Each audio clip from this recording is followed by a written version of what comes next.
오늘 말씀의 제목은 터닝 포인트입니다.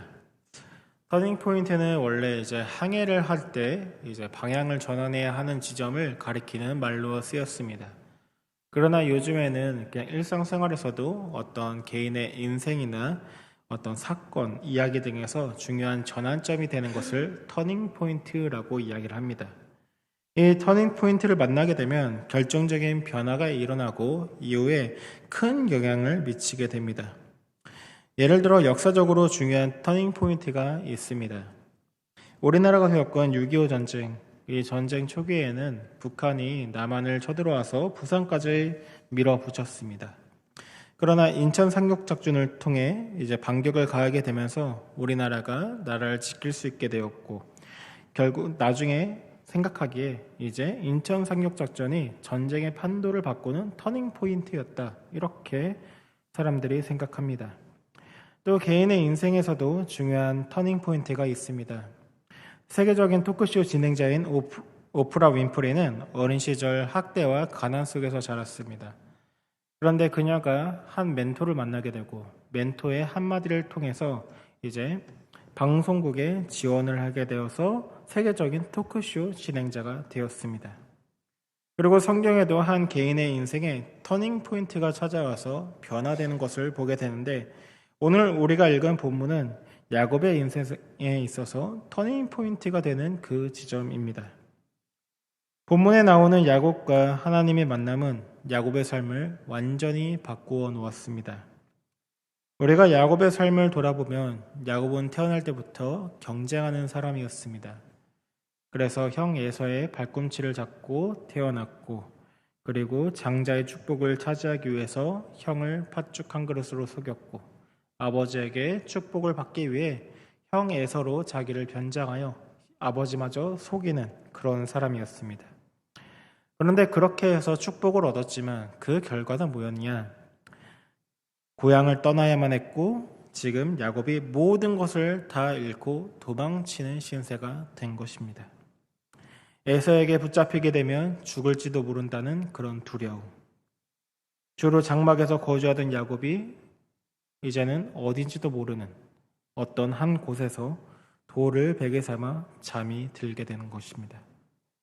그렇게 인생의 고난 가운데 있을 때, 해가 지고 어둠이 내려올 때, 그때 하나님은 야곱을 찾아오셨습니다. 야곱은 꿈에서 하늘과 땅을 연결하는 사닥다리를 보게 되었고, 그 위로 천사들이 오르락내리락 하는 것을 보게 됩니다. 그리고 하나님께서 나타나셔서 야곱에게 이렇게 말씀하십니다. 우리가 창세기 28장 13절과 14절의 말씀 한번 같이 읽어보도록 하겠습니다. 또 본즉 여호와께서 그 위에 서서 이르시되 나는 여호와니 너의 조부 아브라함의 하나님이요 이삭의 하나님이라. 내가 누워있는 땅을 내가 너와 내 자손에게 주리니 내 자손이 땅의 티끌같이 되어 내가 서쪽과 동쪽과 북쪽과 남쪽으로 퍼져나갈지며 땅의 모든 족속이 너와 내 자손으로 말미암아 복을 받으리라. 아멘. 할아버지 아브라함과 아버지 이삭을 통해 전해 들었던 그 하나님을 야곱이 12절에서는 눈으로 보게 되었고, 그리고 방금 읽은 13절과 14절에서는 그 음성을 듣게 된 것입니다. 모태신앙으로 자라면서 전해 듣기만 했던 하나님을 이제는 직접적으로 경험하게 된 것입니다. 그리고 그 하나님께서 야곱에게 뭐라고 하십니까? 할아버지와 아버지에게 하셨던 그 약속들을 자신에게 똑같이 해주시는 것을 듣는 것입니다. 너와 내 자손이 이 땅을 얻게 될 것이다. 그리고 모든 족속이 너와 내 자손으로 말미암아 복을 받을 것이다. 그동안 야곱이 그토록 얻고자 했던 것, 복을 얻는 것, 그것이 지금 하나님께서는 그 축복은 얻는 것이 아니라 축복이 되라라고 말씀하십니다. 하나님의 복은 대가를 치러서 얻어내는 것이 아니라 하나님께서 주셔야만 얻게 된다라는 것을 보여주는 것입니다. 그리고 하나님은 이전에 아브라함과 이삭에게는 말씀하시지 않으셨던 새로운 약속을 야곱에게 해주십니다. 그게 바로 15절입니다. 15절 한번 같이 읽어보겠습니다. 내가 너와 함께 있어 내가 어디로 가든지 너를 지키며 너를 이끌어 이 땅으로 돌아오게 할지라. 내가 내게 허락한 것을 다 이루기까지 너를 떠나지 아니하리라 하신지라. 아멘. 하나님이 야곱과 함께 있어 어디를 가든지 내가 너를 지키고 이 땅으로 다시 돌아오겠다 약속하신 것입니다. 야곱의 인생이 모든 것이 무너진 순간, 앞이 보이지 않고 두려움만 가득한 그 순간, 야곱은 철저히 혼자였습니다. 어느 누구도 야곱을 도와줄 수 없었습니다. 고향을 등지고 떠나야만 했고 가족과도 떨어지고 형의 분노를 피해 도망치는 외로운 신세, 낯선 땅에서 차가운 돌을 베개 삼아 잠들어야 했던 그 인생의 가장 깊은 어둠 속에 있을 때 하나님께서 야곱을 찾아오셨고 만나 주신 것입니다. 바로 그 순간 그곳이 야곱의 인생을 바꾼 터닝 포인트가 되었습니다. 야곱이 처한 상황과 환경, 그 어떤 것 하나 하나님을 만났다 해서 변한 것은 없습니다. 여전히 광야에 있지만 야곱이 바라보는 시선이 바뀌게 되었고 야곱의 마음이 바뀌게 되었습니다. 이제 야곱이 도망치던 길은 더 이상 두려움에 떨며 도망치는 것이 아니라 하나님과 함께 하시는 하나님이 인도하시는 길이 되었습니다.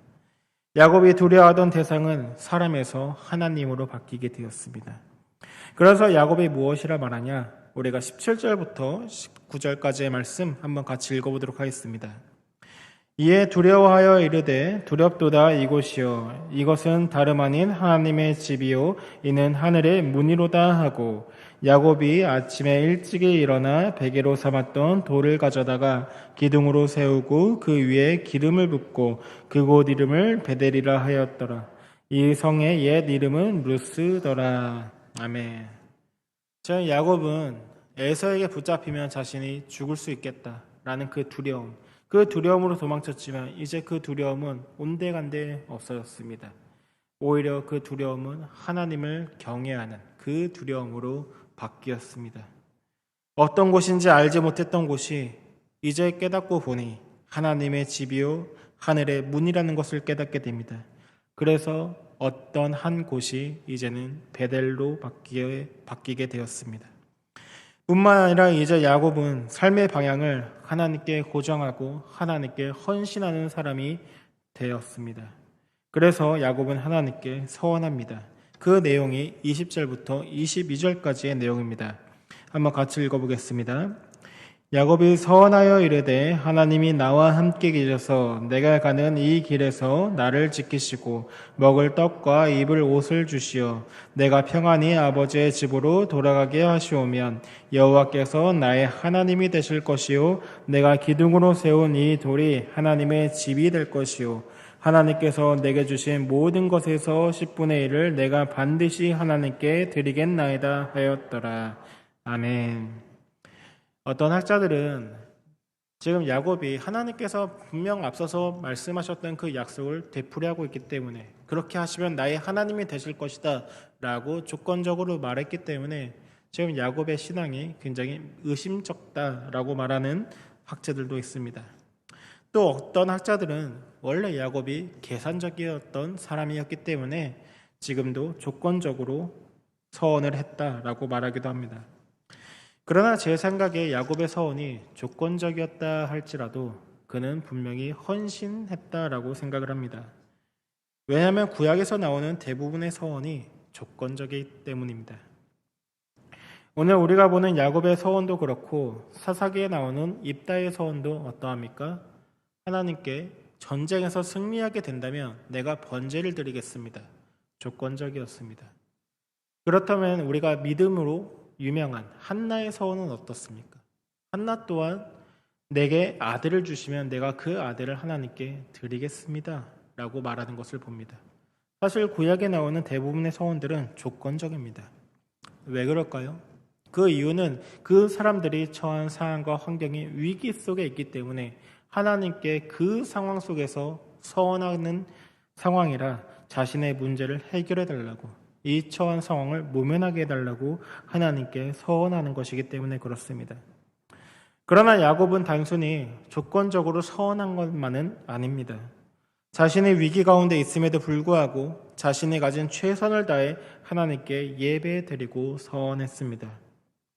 지금 야곱이 처한 상황이 어떤 상황입니까? 에서에게 붙잡히면 죽을 수도 있는 그 위기의 상황. 그래서 도망칠 때 아무것도 가지고 나오지 못한 것처럼 그렇게 보입니다. 먼 길을 떠나야 하는데 짐이 하나도 없는 것처럼 보입니다. 그래서 돌 베개를 베고 잤습니다. 짐이라도 있으면, 옷가지라도 있으면 오히려 그것을 베고 자지 않겠습니까?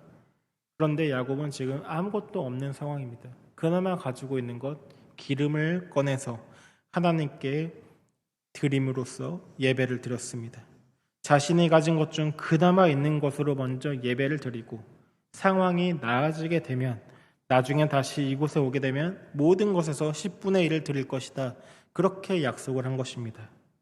그렇다는 것은 지금 야곱이 조건적으로 서원을 하긴 했지만 단순히 하나님의 약속을 불신해서 하나님이 그 약속을 지키시면 내가 하나님을 믿겠습니다 라고 말하는 것이 아니라 하나님이 그렇게 해주실 것인데 하나님이 나의 하나님이신데 지금은 이렇게밖에 할 수 없으니 내가 돌아와서 하나님께 더 많은 것으로 드리겠습니다 라는 믿음으로 봐야 한다라고 생각을 합니다.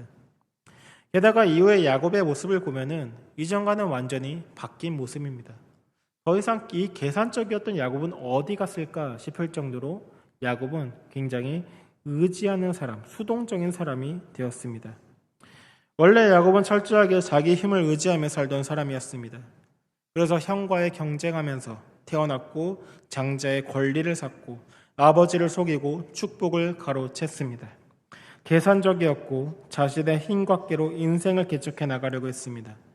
하지만 그 결과 야곱이 모든 것을 잃고 쫓기는 인생이 되었습니다. 그러나 베델에서 하나님을 만나게 되고 그것이 터닝 포인트가 되어서 야곱은 변화되었습니다. 이후에 야곱의 삶을 보면은 야곱은 어떤 삶을 살게 됩니까? 우리가 잘 아는 것처럼 야곱은 속이는 자에서 이제는 속는 자가 됩니다. 자신의 꾀로 형을 속이고 아버지를 속였던 야곱이 이제는 라반에게 속는 자가 되어서 라헬을 얻기 위해 7년을 일했지만 레아를 대신 얻게 되었고 그래서 속은 야곱은 다시 또 7년을 일해서 라헬을 얻게 됩니다. 이후에도 라반은 야곱의 품삯을 10번이나 변경해서 야곱을 속이고 이용했습니다. 그런데 그 과정 속에서 야곱은 자기의 힘으로 그 문제들을 해결하려고 하지 않았습니다. 라반에게 품삯을 협상할 때도 얼룩얼룩한 것, 아롱질건, 점 있는 것은 내가 가지겠습니다. 그렇게 말했고 튼튼한 것들이 얼룩얼룩하고 아롱지고 점이 있게 되었습니다. 그것은 야곱의 어떤 능력이 아니라 하나님의 개입으로 인해 야곱이 복을 얻게 되고 풍성하게 된 것입니다. 라반에게 도망칠 때도 야곱은 자기의 감정에 의해서 내가 더 이상 이 라반의 밑에서 있을 수 없겠다라는 생각으로 도망친 것이 아니었습니다. 베델의 하나님께서 야곱에게 나타나셔서 이제는 네가 출생했던 그 곳으로 다시 돌아가라 라고 말씀하셨기 때문에 돌아간 것입니다. 베델 이전까지의 야곱은 항상 인생의 주도권을 쥐고 있었지만 베델에서 하나님을 만나고 이제 하나님이 나의 하나님이 되었기 때문에 자기의 힘으로 인생을 개척해 나가는 것이 아니라 이제 하나님의 뜻대로 순종하며 살아가는 그런 모습을 보게 되는 것입니다. 그리고 야곱이 이런 변화를 볼 수 있는 또 하나의 장면이 있다면 라헬과 다투는 장면에서 확인할 수 있습니다.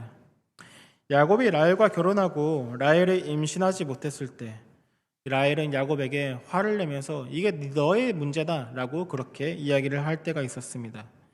이전에 같았으면 야곱이 어떤 방법을 써서라도 이 문제를 해결하려고 했을 것입니다. 그 같은 장에 레아는 합판치를 구해서 이 문제를 해결했습니다. 야곱도 충분히 그렇게 할 수 있었습니다. 그러나 야곱은 뭐라고 하느냐? 창세기 20장 2절 하반절에 보면 이렇게 말합니다. 그대를 임신하지 못하게 하시는 이는 하나님이시니 내가 하나님을 대신하겠느냐? 지금 야곱이 무엇을 고백하고 있습니까? 모든 것이 하나님의 주권 아래에 있다 라는 것을 고백하는 것입니다. 이전과는 전혀 달라진 모습을 보여주고 있습니다. 이뿐만 아니라 야곱은 복을 얻어내려고 그토록 애쓰는 사람이었습니다. 축복을 자기의 손으로 얻어낼 수 있다면 무슨 짓이든 하는 사람, 그게 바로 야곱이었습니다. 형과의 거래를 통해서라도 아버지를 속여서라도 복을 얻어내는 사람. 하지만 베델 이후 야곱은 더 이상 축복을 얻어내려고 하지 않습니다. 하나님이 말씀하신 대로 복을 얻어내려는 사람에서 축복 자체가 되어 다른 사람들에게 복을 주는 사람이 됩니다. 그래서 라반이 이렇게 고백합니다. 창세기 30장 27절 한번 같이 읽어보겠습니다. 라반이 그에게 이르되 여호와께서 너로 말미암아 내게 복 주신 줄 내가 깨달았노라. 내가 나를 사랑스럽게 여기거든 그대로 있으라. 아멘. 라반도 자신이 야곱을 통해서 복을 얻게 되었고 이렇게 잘 살 수 있구나라는 것을 깨달은 것입니다. 그리고 야곱의 인생 말년에는 이렇게 고백합니다. 창세기 48장 15절 한번 같이 읽어보겠습니다. 그가 요셉을 위하여 축복하여 이르되 내 조부 아브라함과 아버지 이삭이 섬기던 하나님, 나의 출생으로부터 지금까지 나를 기르신 하나님. 인생 마지막에 요셉을 축복하면서 야곱은 자기의 힘으로 인생을 살아왔다라고 말하지 않고 자기를 기르신 하나님에 대해서 고백합니다. 자기의 힘으로 인생을 쟁취하려고 했던 야곱이 베델에서 하나님을 만난 이유, 그것이 터닝 포인트가 되어서 이후에는 온전히 하나님을 의지하는 그런 삶의 모습을 보여주는 것입니다. 물론 베델 이후 야곱의 변화는 단번에 온전히 이루어진 것은 아니었습니다. 수많은 세월이 필요했습니다. 라반의 집에서 20년간 연단을 받았고 이후에 나이가 들어 요셉을 축복할 때는 그 이후로 또 30년이란 시간이 필요로 했습니다. 그 과정 속에서 야곱도 때로 넘어지고 실수하고 또 이전처럼 속이려고 하는 그런 본성이 나오게 됐습니다. 그러나 분명한 것은 야곱은 점점 하나님의 사람으로 빚어져 갔다라는 것입니다. 그렇다면 우리의 터닝 포인트는 어디입니까? 여러분은 터닝 포인트를 맞으셨습니까? 터닝 포인트를 맞기 전과 후에 어떤 변화가 있었습니까? 야곱의 베델에서 하나님을 만난 이후 그의 삶이 방향이 바뀌었듯 우리도 하나님을 만나는 터닝 포인트가 필요합니다. 야곱은 모든 것을 잃고 도망치는 그 절망적인 순간에 하나님을 만났습니다. 그의 인생이 끝난 것 같았던 그 자리에서 하나님께서 말씀하셨고 야곱은 그제야 하나님이 자신과 함께 하시는 것을 알게 되었습니다. 그 절망의 자리가 베델이 되고 도망치던 길이 하나님이 인도하시는 길로 바뀌게 된 것입니다. 우리도 인생을 살다 보면 광야 같은 시간을 보낼 때가 있습니다.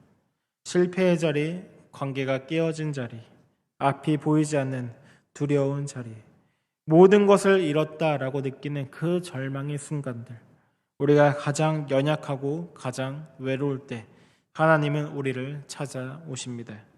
다른 사람은 알지 못하는 그 어떤 곳, 나와 하나님만 아는 그 만남의 장소, 그것이 바로 하나님을 만날 때 베델이 되고 우리의 터닝 포인트가 되는 줄 믿습니다. 우리의 인생에서 가장 외롭고 힘들 때 우리가 만나야 할 분 바로 하나님이십니다. 우리가 이 하나님을 어떻게 만날 수 있을까요? 오늘 본문에서 야곱은 이렇게 말했습니다. 여호와께서 과연 여기 계시거늘 내가 알지 못하였도다. 자기의 힘을 의지하면서 살고 있을 때 하나님이 함께 하심에도 불구하고 하나님이 계심에도 불구하고 그것을 깨닫지 못했습니다. 그리고 그가 꿈에서 본 것이 하나 있습니다. 바로 사닥다리였습니다. 이 사닥다리는 하나님과 우리를 연결해 주시는 예수 그리스도를 예표하는 것입니다. 예수님은 요한복음 1장 51절에 이렇게 말씀하십니다.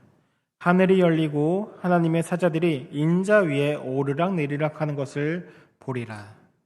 야곱이 보았던 것은 사닥다리 위로 천사들이 오르락 내리락 하는 것이었습니다.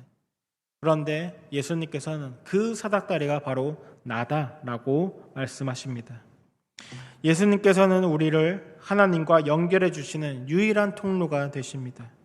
그래서 예수님은 우리의 죄를 대신 짊어지시고 십자가에서 죽으심으로써 우리가 하나님께 나아갈 수 있는 그 길을 열어주셨습니다. 그래서 우리가 이제는 언제든지 어느 곳에 있든지 하나님께 나아갈 수 있게 된 것입니다.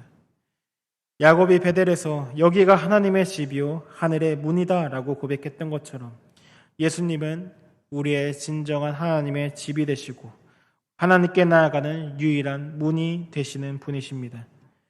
우리가 그렇다면 무엇을 해야겠습니까? 우리가 먼저 예수님을 인격적으로 만나야 합니다. 야곱이 베델에서 하나님을 인격적으로 만나기 전에 자기의 힘과 능력을 의지하며 살았던 것처럼 우리도 예수님을 인격적으로 만나지 못하면 결국 내 힘과 내 방법으로만 살아갈 수밖에 없습니다. 내가 아무리 교회를 오래 다녔어도 교회 안에 교회 문화 속에 우리가 녹아져 있다 할지라도 결정적인 순간에는 내 힘을 의지할 수밖에 없는 것이 우리의 본성입니다. 그렇기 때문에 무엇보다 중요한 것은 우리의 베델이신 예수님을 만나는 것입니다. 만약 아직 예수님을 인격적으로 만나지 못한 분이 계시다면 오늘 이 자리에서 예수님과 인격적인 만남을 위해 기도할 수 있기 원합니다. 다음으로 예수님과의 인격적인 만남, 이것은 끝이 아니라 시작이라는 것입니다. 야곱의 변화가 베델에서 한순간에 이루어지지 않았던 것처럼 우리도 예수님과의 만남으로 끝이 아니라 그것이 바로 시작입니다. 우리가 이전에 갔었던 나를 의지하면서 살았던 그 방식, 세상의 원리대로, 세상의 방식대로 살았던 그 모든 것을 내어 던지고 이제는 하나님을 의지하면서 살아가는 그것을 훈련하는 겁니다. 하나님을 의지하며 살아가 보는 것입니다. 하나님께서는 야곱에게 약속하셨듯이 우리에게도 동일한 약속을 주십니다. 하나님이 어떤 약속을 하셨습니까? 내가 너와 함께 있어 내가 어디로 가든지 너를 지키며 너를 이끌어 돌아오게 하리라. 야곱이 돌아가야 할 곳, 그곳은 브엘세바였습니다. 그러나 우리가 돌아가야 할 곳은 어디입니까? 바로 하나님 나라입니다. 하나님은 우리가 이 땅에서 방황하면서 살아가는 것이 아니라 늘 우리와 함께 하시면서 우리가 하나님의 나라로 돌아올 때까지 우리를 지키시고 인도해 주십니다. 그런 하나님의 약속을 붙들고 우리도 이제는 더 이상 내 뜻대로 내 방식대로 살아가는 삶이 아니라 하나님의 뜻과 인도하심을 따라 살아가는 그런 삶을 살아가도록 우리가 결단해야 하는 것입니다. 마지막으로 우리가 늘 예수님을 만나는 그 순간을 기억할 수 있어야 합니다. 야곱은 베델에서 돌을 세우고 기름을 부으며 그 순간을 기념했습니다. 이후에 야곱은 베델이 늘 중요한 순간마다 자신이 올라가는 그런 장소가 되었습니다. 힘들고 어려울 때 다시 베델로 돌아갑니다. 형 에서를 만나기 전에도 베델로 올라가서 하나님을 만납니다. 우리가 어려울 때, 우리가 흔들릴 때, 방향을 잃고 방황할 때, 우리가 하나님과 만났던 그곳, 우리가 예수님을 만났던 그 순간, 그것을 늘 기억하며 다시 방향을 잡는 것입니다. 이처럼 야곱의 인생을 변화시킨 하나님께서 오늘 우리의 인생도 변화되기를 원하십니다. 야곱이 도망자의 삶에서 하나님의 인도하심을 받는 삶으로, 속이는 삶에서 하나님을 신뢰하는 삶으로, 축복을 쟁취하는 삶에서 이제는 복이 되어 다른 사람에게 복을 나누어 주는 그런 삶으로 변화된 것처럼 우리도 하나님의 인도함을 받고 신뢰하고 복을 받아 누리며 다른 사람과 그 복을 나누며 살아가는 삶, 그렇게 살 수 있기를 예수님의 이름으로 축복합니다.